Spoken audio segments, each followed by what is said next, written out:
అందరికీ నమస్కారం. ఇవాల్టి మ్యాచు అందరికీ తెలిసిందే.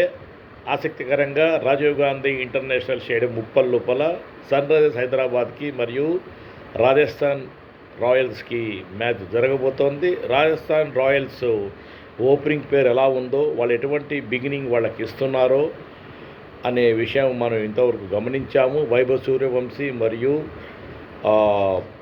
ఇతర బ్యాట్స్మెన్స్ ఎవరైతే ఉన్నారో వాళ్ళందరూ కూడా చక్కగా నిలకడగా ఆడి, యశస్వి జైస్వాల్ లాంటి బ్యాట్స్మెన్ కూడా నిలకడగా ఆడి చక్కటి ఆరంభాన్ని అందజేస్తున్నారు. అయితే వాళ్ళ దగ్గర మెయిన్ పాయింట్ ఏంటంటే 1 డౌన్, 2 డౌన్, 3 డౌన్ బ్యాట్స్మెన్స్ కూడా చాలా స్ట్రాంగ్గా వాళ్ళు ఆడుతున్నారు. దానివల్ల ఏమిటి అంటే ఎంత స్కోర్ కొట్టినప్పటికీ అపోనెంట్ వాళ్ళు అవలీలగా దాన్ని వాళ్ళు సాధించేస్తున్నారు. అయితే ఇవాళ మాత్రం ఎస్ఆర్హెచ్ టాస్ గెలిచి ఒకవేళ బ్యాటింగ్ ఎంచుకుంటే మాత్రము 250 రన్లు తప్పకుండా కొట్టి తీరాలి. ఎందుకంటే ప్రతి టీంకి ఈ ఐపీఎల్లో గమనించాము 200 పైన రన్లు కొట్టే సత్తా మాత్రం ఉంది అని తెలుసుకోవాలి. ఇంతవరకు ఆర్సీబీ అన్బీటబుల్గా ఉంది, అది కూడా మనం చూసాము.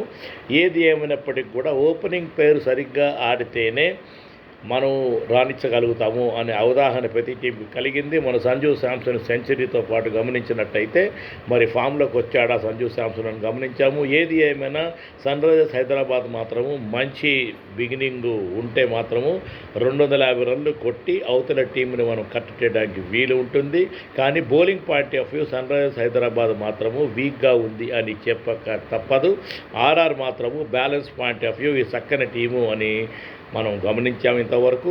ఏదైనా అప్పటికి కూడా ఫ్యాన్స్ని డిసప్పాయింట్ నేను అవ్వకుండా ఒక పాయింట్ మాత్రం చెబుతున్నాను. ఏదేమైనప్పటికీ కూడా Sunrisers Hyderabad 1 down, 2 down, 3 down fail అవ్వకుండా కనుక ఓన్లీ 5 వికెట్లు పైన కోల్పోకుండా కనుక 250 రన్లు కొడితే మాత్రము ఆర్ఆర్ మీద మనం గెలుపు సాధించవచ్చు.